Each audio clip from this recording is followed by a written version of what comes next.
Wednesday. Hindi ko na alam ang araw ng dates. Getting dates and days because of this lockdown and quarantine. Good morning, everyone. I'm in the mood to do live and I'm here in my small kitchen having my breakfast. I wake up. I woke up early today because we are going today Hacienda de Mario. Hacienda de Mario. My father has a what is hacienda in English? Ranch. Is it the ranch?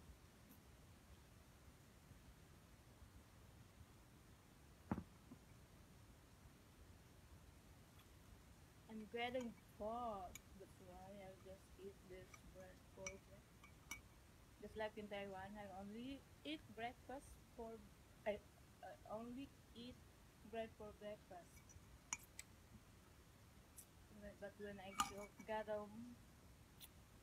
I began to eat rice for breakfast, like every Filipino does. English for more na na tawag dito. Nawala na yung English ko tapos na yung lockdown and I want to apply again. Punta lang ng Manila. May bundok. Kaso pag pumunta ako ng Manila, pag umuwi ako sigurado lang ika-quarantine. So, I have to think twice before deciding if I'm going or not. But Kansas, oh, pupunta talaga ako.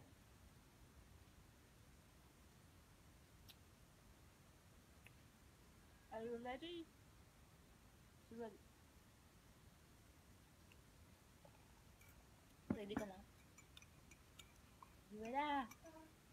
Handa na kayo? Handa ka na ba? Dahil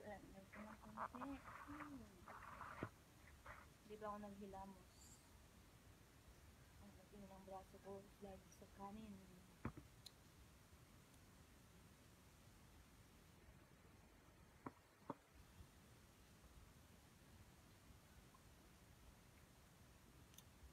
Kaya pala pumayat ako. Ang tagtag ng duldul ko and touch. Nakapayat ako ng bundok.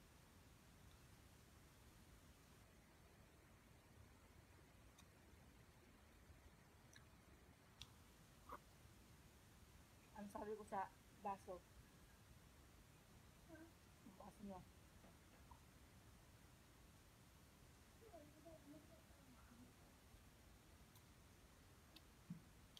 Ang hilakot mo sabi.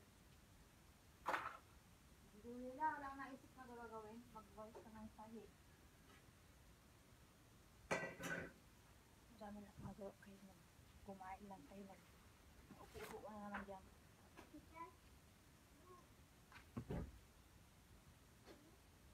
I wake them up early today because I told them last night that we are going to the farm. Is it a farm?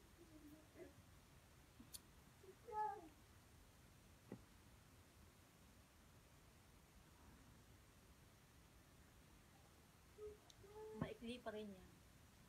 Maikli pa rin. Paghilamos sa'yo. Ikaw.